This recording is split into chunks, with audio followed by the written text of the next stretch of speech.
Selamat siang semuanya. Tes, apa suara saya bisa terdengar?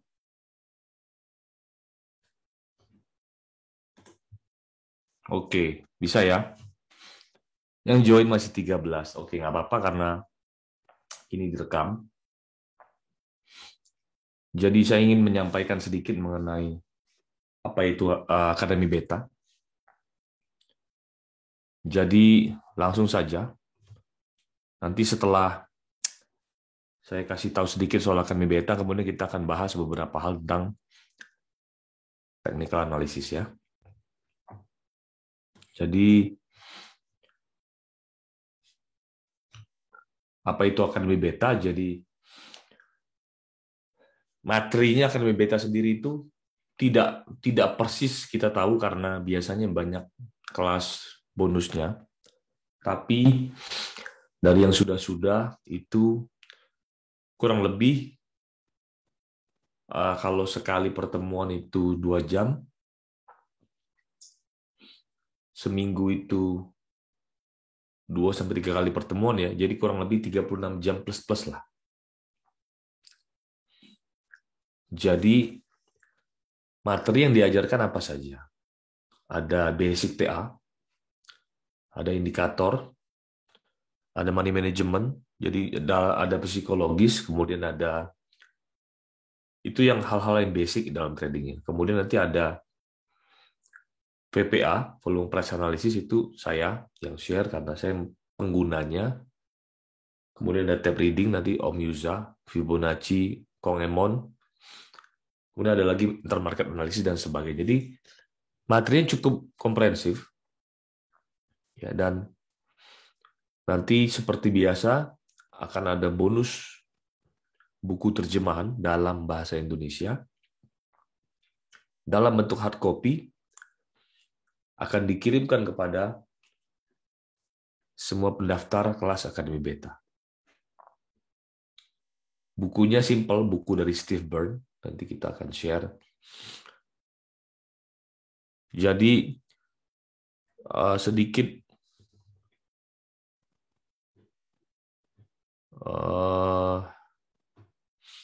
mengenai Akademi Beta ya.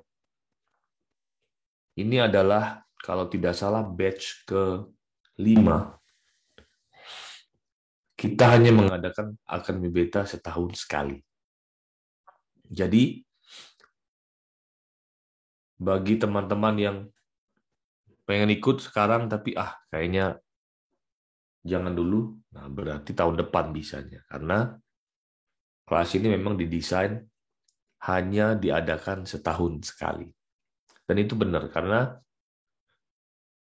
memang selama ini kita tidak pernah lebih dari sekali dalam setahun.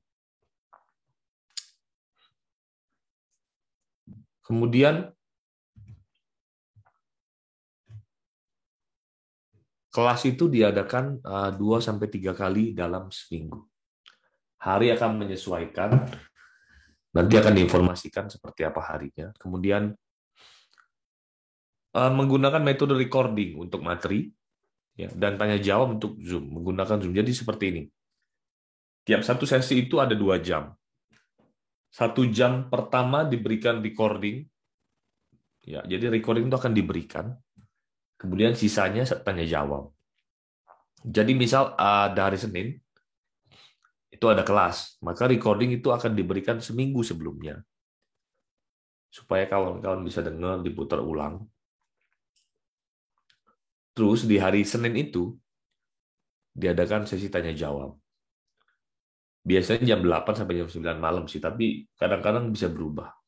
Terutama kalau weekend ya, Sabtu Minggu misalnya ada kelasnya, itu agak beda.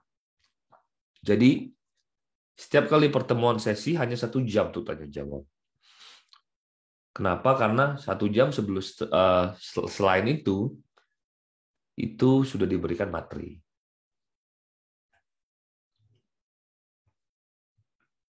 Oke. Keunggulan belajar di Akademi Beta, ya materi komprehensif lah ya. Jadi kalau kita bicara soal technical analysis itu, saya tahu banyak orang bisa kasih lihat chart. Banyak orang bisa analisa pattern, banyak orang kasih lihat chart, kemudian memberikan analisa harga ke sini, ke sini, ke sini. Tapi secara komprehensif itu akan berbeda kalau dilihat. Jadi kalau kita belajar TA itu bukan cuma lihat chart, tapi kita lihat momentum, kita lihat intermarket analisisnya, kita lihat banyak faktor. Ya, kemudian kita juga fasilitator, saya, Emon dan Om Yuzo sudah pengalaman dalam trading. Saya mulai 2007, Om Yuzo itu 2004 kalau nggak salah. Om Emon kayaknya 2002 kali. Jadi lumayan ya. Dalam trading itu ada profit, ada loss. Jadi pengalamannya bukan cuma pengalaman profit, tapi pengalaman loss juga. Itu yang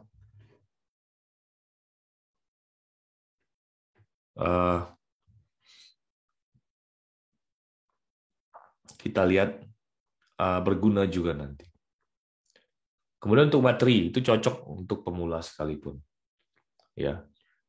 Sudah banyak terbukti Akademi Beta itu justru kebanyakan pemula. Pemula itu artinya ada yang dulu belum pernah tahu chart sama sekali, ada.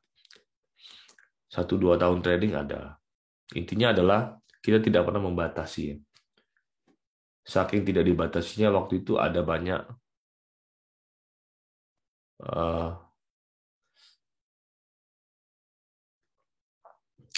peserta dari sebenarnya dia sudah punya grup premium. Ya, kita nggak tahu tujuannya apa, tapi dia belajar. Nah, jadi kan ya mungkin dia penasaran ya. Ada beberapa grup premium sekarang itu analisisnya dulu adalah orangnya murid atau peserta dari Akademi Beta. Jadi keuntungan berikutnya adalah setelah selesai kelas itu akan dimasukkan ke dalam grup alumni untuk diskusi. Walaupun memang kadang-kadang sepi grup alumninya. Kenapa sepi? Karena sudah pada masing-masing sibuk trading. Tapi biasanya kalau baru ada batch awal itu, masing-masing batch itu mereka kompak sendiri. Kemudian keuntungan berikutnya adalah berhak untuk memesan buku terjemahan. Nah, buku terjemahan ini hanya dijual di internal beta, jadi tidak dijual umum. Buku ini hanya bisa dipesan kalau teman-teman sudah pernah mengikuti Akademi Beta atau kelas-kelas kecil-kecil lainnya. Dan proses pemesanan buku Akademi Beta pun biasanya setahun hanya 2-3 kali. Dan kemudian selanjutnya adalah hal yang kita share itu adalah praktikal. Praktek ya. Karena kita ini praktisi. Ya kan? Jadi itu, saya tidak memperpanjang lebar. Ya. Materi itu kita akan bikin sepraktikal mungkin supaya teman-teman semua paham. Tapi pada kesempatan kali ini saya ingin share soal mengapa trading itu sulit. Ya, mengapa trading itu sulit. Jadi sharing seperti ini itu berguna supaya teman-teman dapat gambaran kira-kira nanti di dalam kelas seperti apa. Di dalam kelas juga nanti itu biasanya misalnya jumlah murid totalnya ada 60. Maka itu akan dibagi 3 kelas. 20. Masing-masing saya, Kong Emon, dan Om Yuza itu pegang 1 kelas. Jadi dipecah. Tapi tidak berarti murid di kelas saya tidak bisa mendengarkan materi dari kelas Kong Emon. Enggak, karena ketika pada waktu materi kita bareng-bareng semuanya. Tapi untuk mempermudah diskusi, ya, kan tidak enak kalau dalam satu grup itu ada 60 orang. Lebih enak kalau dalam satu grup itu ada 20 orang. Jadi semua bisa saling berinteraksi dengan baik.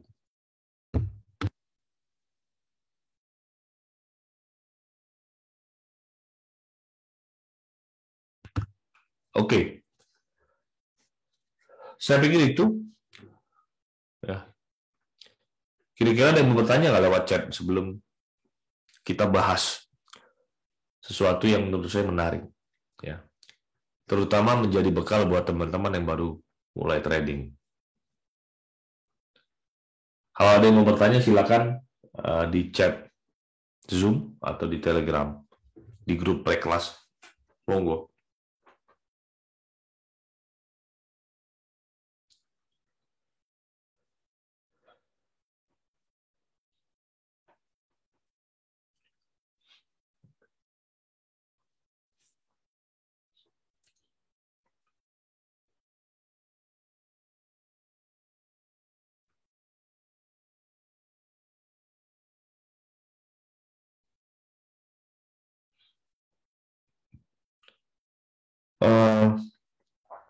Kalau nggak salah jadwal daftarnya itu untuk yang early bird itu hanya sampai minggu depan, ya, kalau nggak salah Jumat depan. Jadi early bird itu ada promonya kayaknya kalau nggak salah, ya. Jadi manfaatkan karena sisa 1 minggu lagi berarti.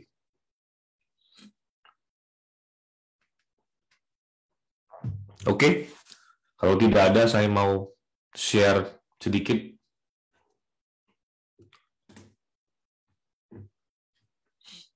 Oh, ada yang bertanya, TA yang diajarkan benar-benar dari basic, ya.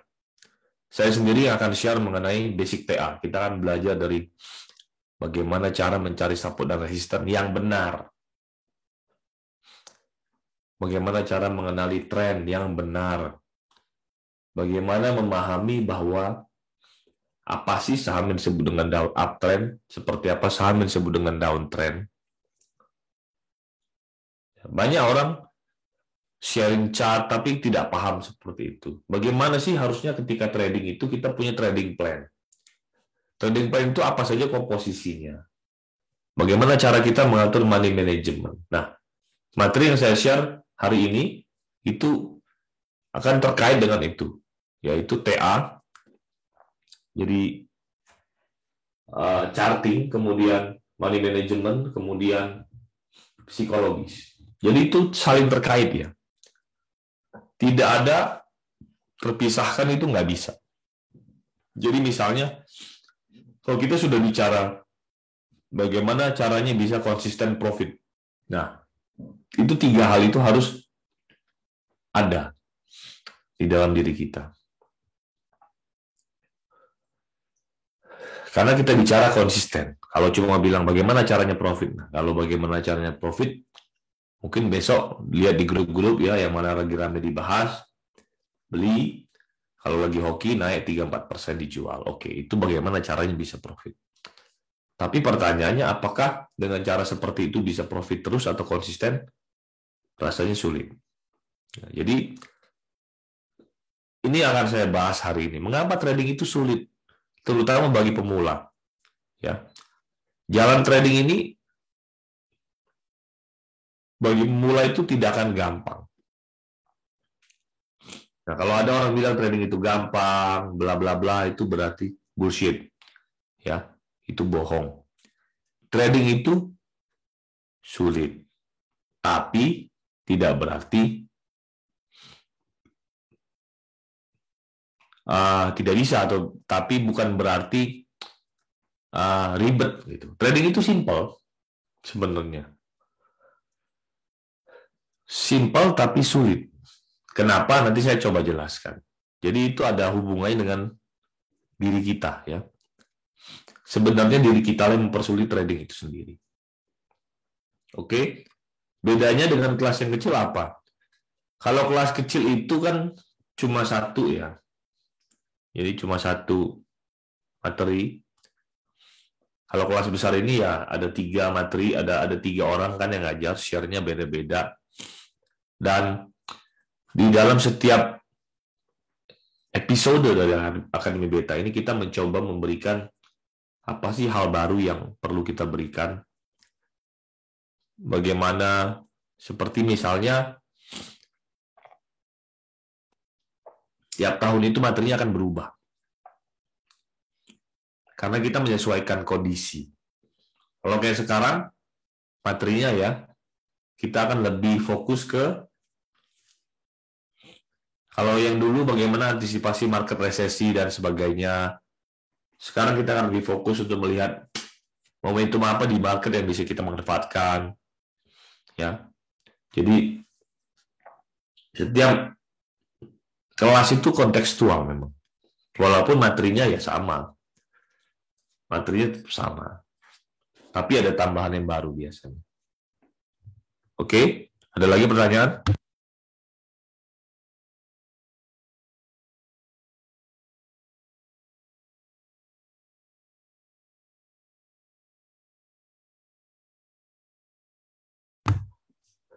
Kalau tidak ada, saya akan mulai. Kita bahas mengapa trading itu sulit. Ya. Dari pengalaman saya pribadi, mengapa trading itu sulit adalah karena satu adanya learning curve atau kurva pembelajaran. Nanti kita akan lihat secara detail. Kedua ada dunia trading itu berbeda dengan dunia sehari-hari. Kemudian ketiga ada psikologis manusia dan bias dalam trading. Paling tidak ada 4 ini yang menurut saya mempersulit kita dalam trading. Ya, terutama bagi pemula. Yang pertama adalah kurva pembelajaran. Ya, ini. Mengapa kurva pembelajaran ini menyulitkan? Karena begini, setiap orang, semua trader itu mulai dari sini. Ya. Biasanya di 1 tahun pertama trading itu belajarnya untuk tidak loss. Jadi kalau teman-teman setahun pertama tidak loss itu bagus sekali. Atau loss-nya minimal. Nah, kebanyakan, mostly itu trading pertama itu hancur-hancuran 1 tahun pertama. Kenapa? 1, ada banyak paradigma atau mitos yang berkembang di masyarakat. Oh, trading itu gampang, ya kan? Terus akhirnya ketika kita memulai itu banyak dari kita memiliki ekspektasi yang belum tepat. Oh, saya modalnya 50 juta, dalam per bulan saya mau profit 50 juta. Nah, itu ekspektasi yang gila. Ya, enggak seperti itu. Atau saya modal 100 juta, dalam setahun saya pengen jadi 1 M. Nah, itu bisa, tapi target yang terlalu lebay. Jadi, tahapan yang pertama itu adalah belajar untuk tidak loss. Nah, di saat seperti ini, hal yang paling krusial dan kritikal teman-teman miliki adalah money management. Kenapa? Karena kalau teman-teman tidak punya money management yang baik dalam trading, ya, di tahun pertama teman-teman, maka bukan tidak mungkin di titik ini, ketika teman-teman belum atau hampir mulai menghasilkan uang, teman-teman sudah berhenti trading. Banyak trader itu berhenti hanya sampai di area ini. Kenapa? Karena sebelum mereka mulai menghasilkan uang, modalnya sudah habis. Nah, inilah pentingnya money management. Kita akan share bagaimana money management untuk trading yang baik dan benar. Nanti ada berbagai faktor ya yang kita pertimbangkan di dalam charting. Terutama dalam entry ya, bagaimana entry yang baik itu melihat di reward to risk ratio, kemudian bagaimana kita menghitung risk per trade, bagaimana kita menghitung ekspektasi yang kita miliki dalam money management dan sebagainya. Ada banyak hal yang harus kita pelajari, tapi tentu di dalam Akademi Beta kita akan belajar basicnya dulu soal money management. Tapi itu juga sudah cukup. Sudah cukup untuk kita paling tidak bangkrut. Nah, bagi kebanyakan orang ini kadang-kadang 1-2 tahun, tapi kadang ada yang 3-4-5 atau 6 tahun bisa. Mark Minervini itu juara US National Investing Championship. Dia loss berturut-turut selama 6 tahun pertama dalam trading. Sampai dia mulai menghasilkan uang secara konsisten. Tidak berarti ketika teman-teman, saya sudah 2 tahun kok nggak profit-profit. Kadang-kadang setiap orang memang berbeda-beda kecepatannya. Makanya saya sering bilang trading itu kita seperti berlari dalam lintasan masing-masing. Ada orang yang 1 tahun dia sudah bisa, ada yang 2-3 tahun baru bisa. Dan tidak berarti yang terlambat dapat profit atau terlambat menghasilkan uang itu adalah yang bodoh. Karena terbukti di Minervini tidak demikian. Jadi, seiring berjalannya waktu dari awal-awal trading itu ada titik di mana teman-teman itu belajar untuk tidak loss. Nah, penting sekali menjaga manajemen supaya apa? Supaya bisa tetap trading. Supaya di titik ini pun modalnya tetap ada. Kemudian setelah itu ada tahapan mulai menghasilkan uang. Tetapi teman-teman lihat, mulai menghasilkan uang pun grafiknya tidak lurus seperti ini. Dia naik turun. Nah, ini yang harus disadari oleh trader. Nanti begitu dia mulai menghasilkan uang, di satu titik mulai BEP. Nah, kalau dia secara konsisten menerapkan aturan trading dengan baik, dan dia mulai tetap jaga money manajemennya, dia punya trading plan yang benar, itu pelan-pelan akan masuk ke area ini. Area profit secara konsisten. Nah, jadi kesimpulannya mengapa trading itu sulit? Karena banyak orang akan berhenti di titik ini, di area ini. Karena mereka tidak menggunakan money management dengan benar dalam trading. Bagi trader pemula, money management itu penting sekali.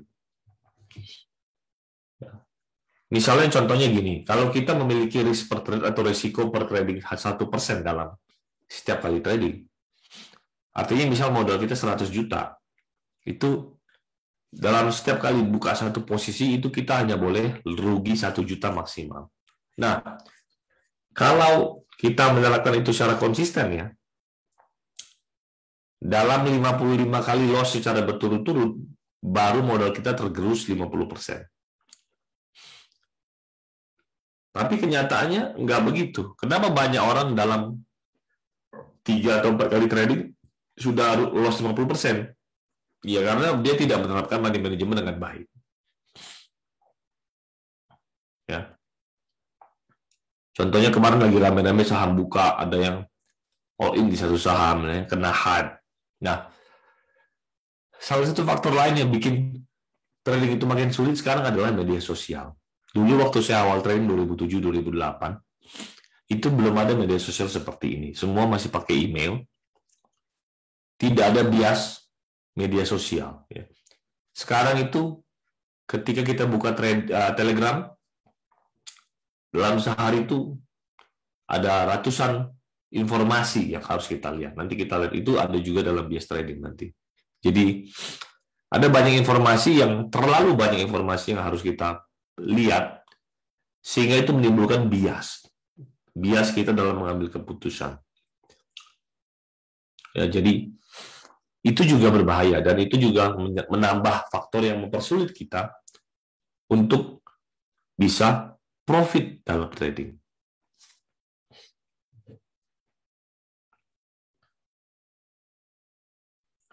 Oke.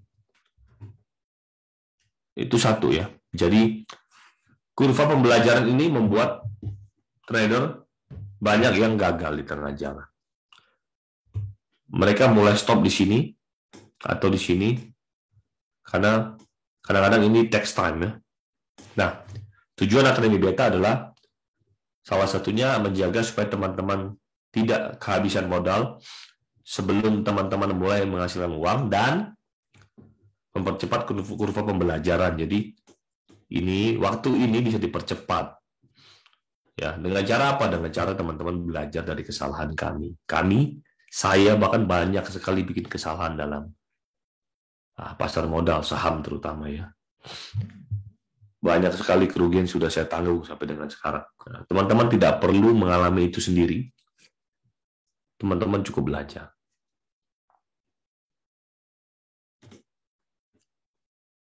Oke. Selanjutnya adalah ini. Ya. Di dalam trading itu kita akan menghadapi dunia yang berbeda. Kita akan menghadapi dunia yang berbeda. Ini terkait dengan kejiwaan atau psikologis kita. Apa yang berlaku dalam dunia profesional, dunia kerja, itu tidak berlaku dalam trading. Contohnya gini, kalau saya tanya, seberapa besar kemungkinan ya, seorang pekerja atau seorang inilah misalnya yang profesinya seorang atlet lah misalnya, seorang atlet lari, kemudian dia disuruh melakukan operasi bedah otak tanpa memiliki pengetahuan medis sebelumnya. Seberapa besar kemungkinan dia bisa dapat profit? Seberapa besar kemungkinan dia berhasil melakukan operasi itu? 0, ya, 0%. Pasti. Tapi trader, ketika kita ini nggak punya pengetahuan apa-apa dalam trading, atau bahkan tidak punya pengalaman juga, ketika kita masuk ke dalam market, dan market kebetulan lagi hijau, lagi bagus, beli apapun, banyak yang naik, seberapa besar kemungkinan kita trading dapat profit? 50-50, 50%. 50%. Bahkan lebih.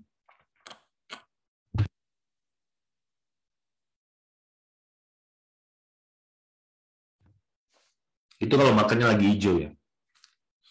Nah, jadi aturan atau rule atau pakem yang berlaku di dunia profesional itu tidak berlaku dalam dunia trading. Nah, oleh sebab itu kita ketika seseorang mulai trading, itu kita memasuki suatu dimensi dunia yang berbeda, yang menuntut kita untuk memiliki pola pikir yang berbeda kalau kita ingin survive. Nah, ini adalah salah satu gambaran daripada siklus. Kalau kita pegang sebuah saham misalnya ya, contohnya, kita beli sebuah saham, kita optimis dengan saham yang kita beli, kemudian sahamnya naik. Oh, makin optimis, antusias, nambah lagi posisi, tambah, naik terus ini, sampai exuberance. Exuberance itu istilahnya apa ya? Hampir mirip dengan euforia lah. Tambah lagi, naik terus, bagus sekali nih sahamnya. Euforia, tambah lagi terus. Di satu titik itu akan terjadi high level risk, highest level of financial risk. Nah, dari titik tertinggi ini, ketika mulai turun, biasanya ada anxiety. Mulai agak-agak galau, tapi nggak apa-apa, di hold aja. Tambah turun, bukannya dilepas, malah denial dia. Oh, ini hanya penurunan sementara. Ya, saya simpannya hold jangka panjang. Tambah turun lagi, mulai akan ada ketakutan. Tapi karena dia sudah terlanjur, dia belinya mungkin di sini dia nggak mau cut loss. Ya. Tambah turun lagi, mulai putus asa. Turun lagi, panik. Sampai ke titik terendah di sini, dia mulai merasakan, udahlah, enak, cut loss saja. Begitu di cut loss, naik lagi. Ya, diulang terus, belinya di pucuk, cut loss yang di bawah, sampai bangkrut. Ya, repeat until broke. Nah, kita harus bisa memahami siklus ini. Ini adalah sesuatu yang terjadi dalam pikiran kita. Jadi, ini juga mempersulit kita lah sebagai seorang trader ya. Karena kita itu berjuang melawan pikiran dan pemikiran kita sendiri. Jadi ini salah satu yang mempersulit juga. Apalagi, nah, belum kita menghadapi, tadi kan kita sudah bahas soal psikologis trading ya. Ada fear, greed, ada euphoria, ada anger and revenge, ada panik. Ketika kita mengalami loss, biasanya orang itu apa? Kadang-kadang dia revenge trading, artinya dia pengen trading secepatnya untuk balas dendam, supaya loss-nya bisa balik jadi profit. Kemudian memancing orang untuk over trading. Ya, kadang-kadang kita itu tidak melihat sesuatu secara real. Ketika kita sudah dikuasai nafsu untuk gimana caranya saya ini loss, bagaimana caranya saya bisa balikin kerugian saya, bahkan bisa profit. Jadi dia over trading. Yang seharusnya tidak jadi potensi, dia hajar aja. Jadi ada bias di situ. Kemudian dia akan mengambil keputusan yang terlalu terburu-buru. Nah, ini semua ada dalam pikiran kita. Bias. Kenapa setiap orang itu memiliki bias dalam pikirannya? Orang-orang yang memiliki kalau saya bagi dua lah bias itu, ada bullish bias, ada bearish bias. Kalau orang yang punya bullish bias itu, saham itu baru naik dikit, dia pikir, wah ini bisa naik selama-lamanya, nggak akan pernah turun. Itu orang bullish bias. Tetapi orang yang memiliki bearish bias, ketika jelas-jelas terbukti bahwa sebuah saham itu naik, tetapi dalam pikiran dia tidak akan bisa tahan lama untuk hold, karena dia merasa kapan saja ini pasti saham siap turun. Padahal tidak seperti itu. Ketika nanti kita belajar soal technical analysis, itu nanti ada salah satu teorinya yang disebut dengan Dow Theory. Salah satu Dow Theory itu menyatakan bahwa tren itu memiliki sebuah momentum atau inersia. Jadi selama tren itu tetap terjadi sampai terbukti sebaliknya, itu kita harus mengasumsikan harganya akan tetap dalam tren. Jadi kalau harga sebuah saham naik, selama belum terbukti penurunan dalam tren tersebut atau pergantian tren atau patah tren, maka kita sebagai trader harus mengasumsikan tren itu akan mengikuti tren sebelumnya. Jadi kalau harganya naik ya tetap naik, kalau downtrend tetap downtrend. Nah, itu yang perlu kita pelajari adalah bagaimana cara kita identifikasi patah tren tersebut. Nah, itu tiap trader, tiap gaya trading itu berbeda-beda.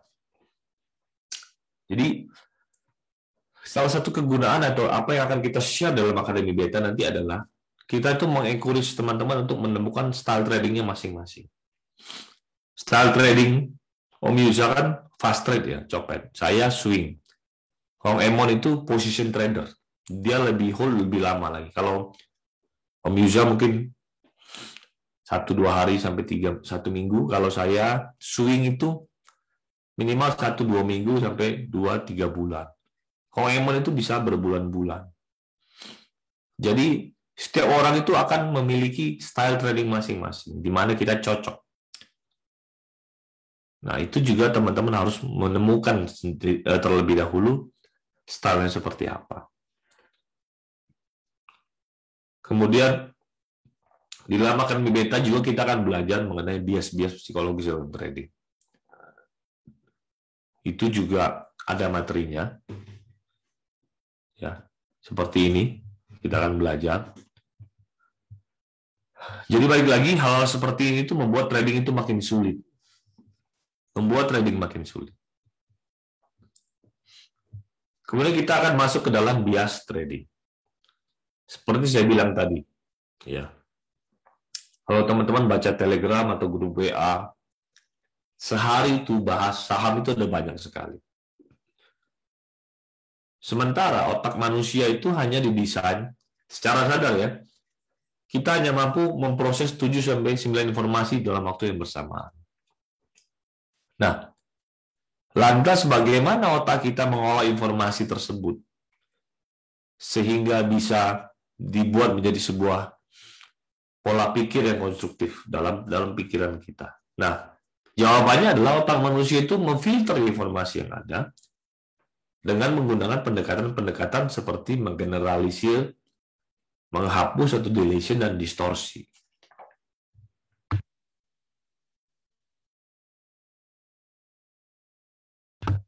Maksudnya apa itu? Menggeneralisir itu artinya otak itu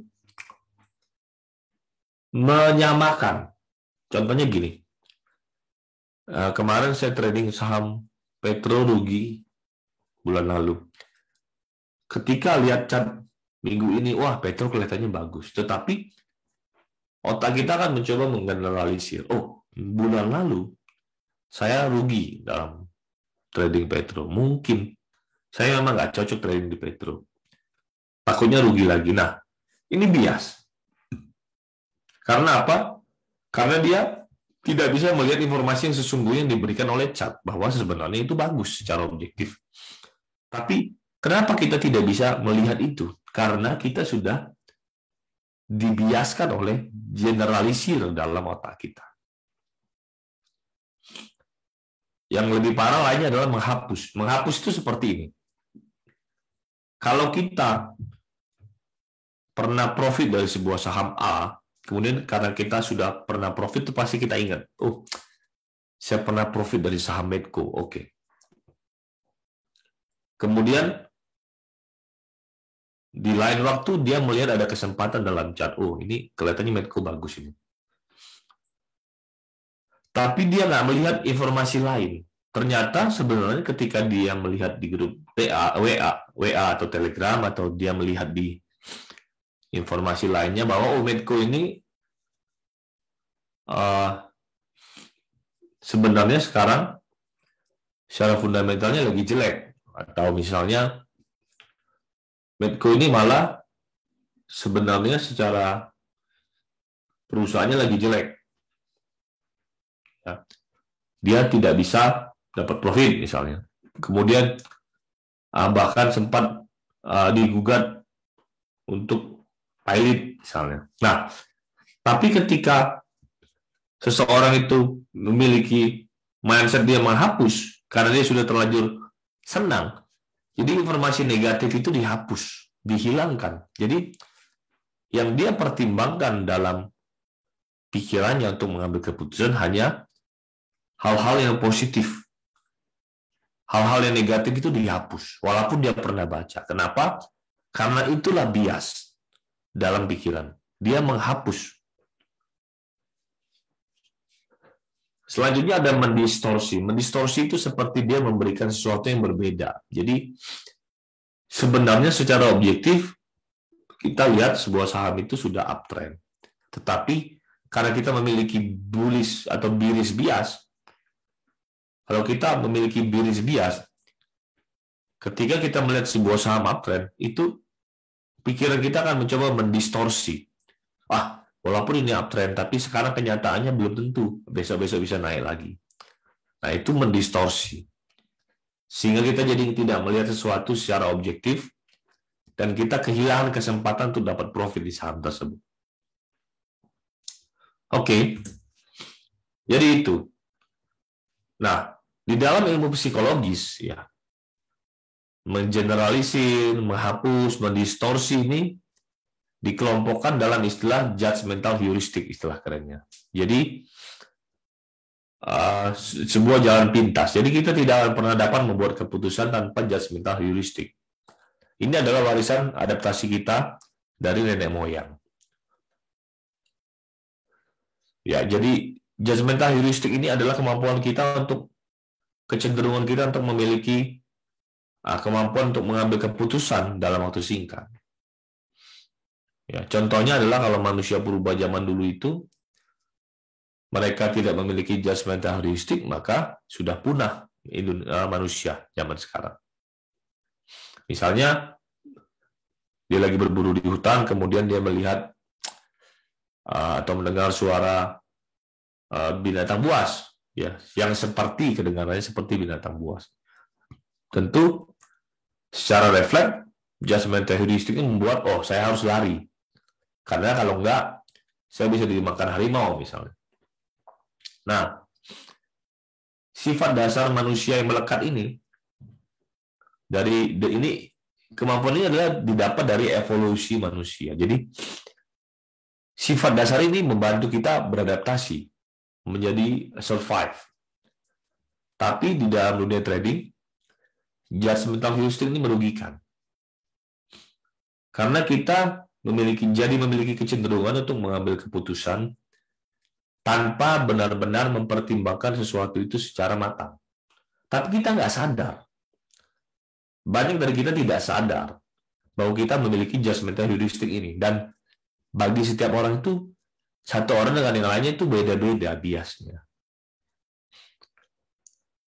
Jadi ketika kita trading itu, kita sebenarnya mentradingkan belief atau sistem kepercayaan kita.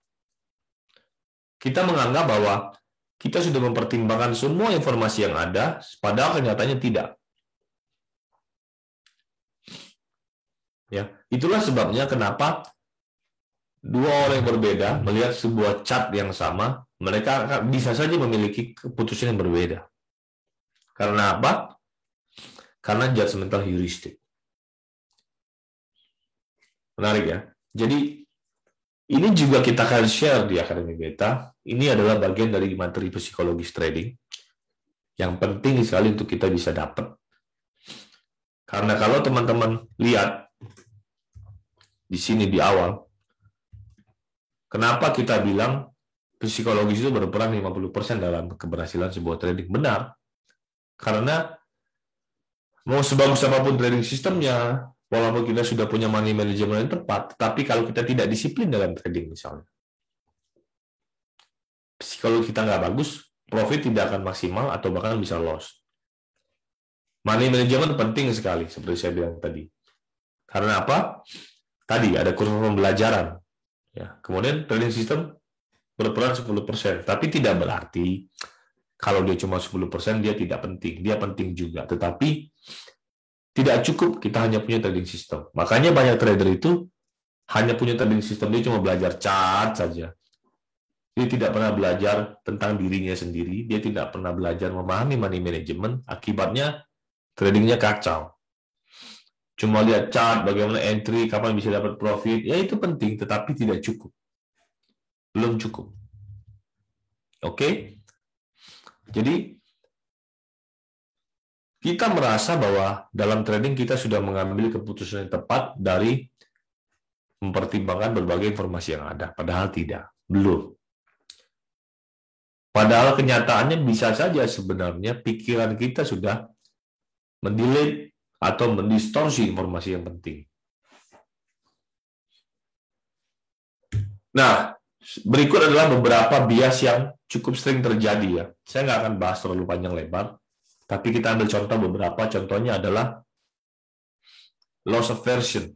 Loss aversion ini adalah kecenderungan manusia untuk menghindari yang namanya loss. Tetapi dalam trading tidak bisa begitu.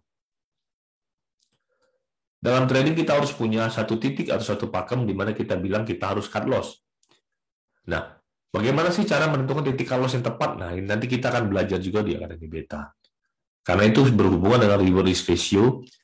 Jadi ketika kita entry itu kita sudah mempertimbangkan kapan atau di mana kita harus cut loss. Nah, jadi loss aversion itu tidak bisa digunakan. Jadi kadang-kadang dilema ya. Jadi klise gini, ketika kita trading kita ingin profit, tapi kok malah cut loss katanya gitu. Nah, memang kenyataannya seperti itu. Kenyataannya seperti itu. Ya. Cut loss itulah yang menyelamatkan kita dari bencana. Tapi cut loss yang tepat, titik cut loss yang ideal, dengan menggunakan money management yang tepat, dan trading system yang konsisten diaplikasikan. Jadi bukan cuma asal cut loss. Jadi ada seninya, ada ilmunya dalam melakukan cut loss. Ya kalau teman-teman tradingnya asal-asalan, money manajemennya, kemudian cut loss-nya asal-asalan, ya cut loss tidak bisa dibilang sebagai sesuatu yang menguntungkan, malah memang merugikan. Selain loss aversion, apalagi? Ada confirmation bias. Confirmation bias ini sama seperti tadi saya bilang. Jadi, kadang-kadang orang itu tanya, oh punya saham apa lagi? Punya saham A. Nah, kalau ada temannya dalam satu grup, rame-rame punya saham A, dia merasa tenang.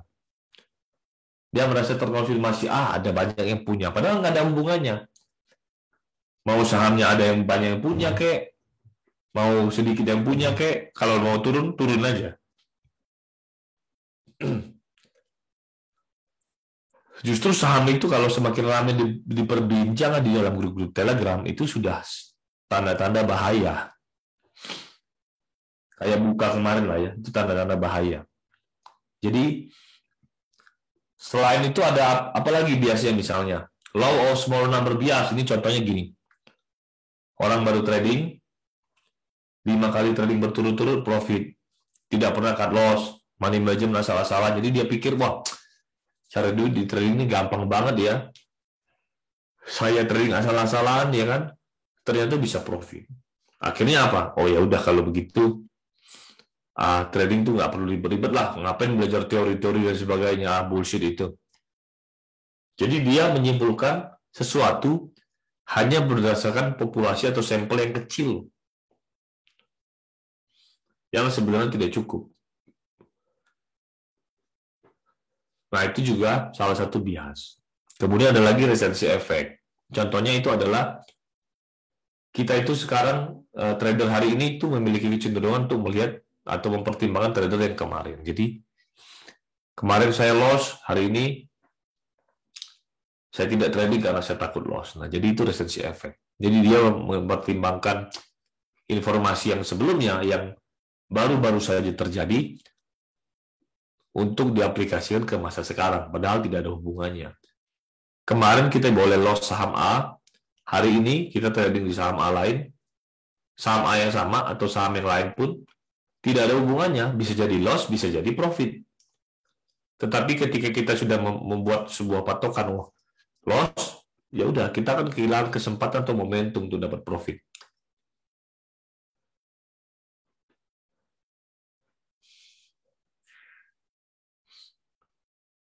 Paham ya? Sampai sini ada pertanyaan nggak? Silakan.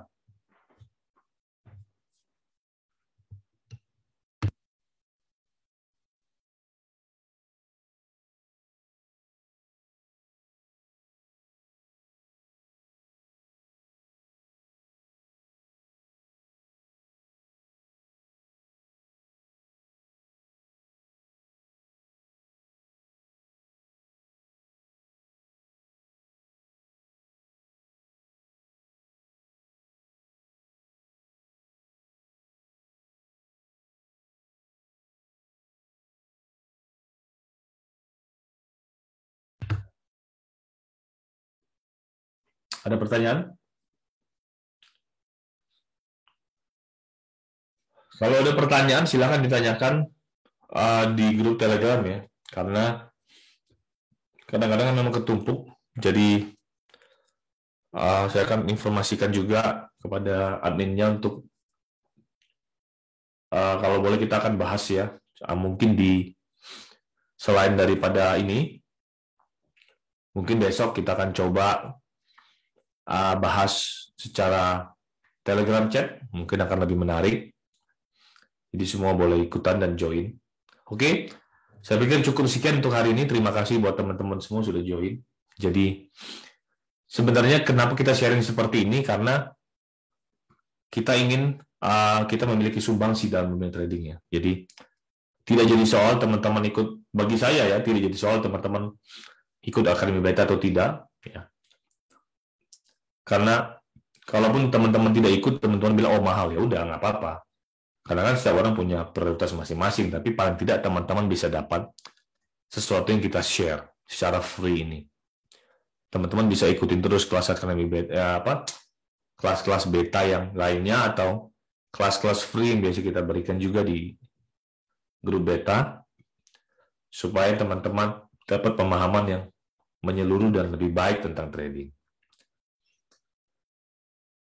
Jadi nggak masalah teman-teman tidak ikut pun, no problem.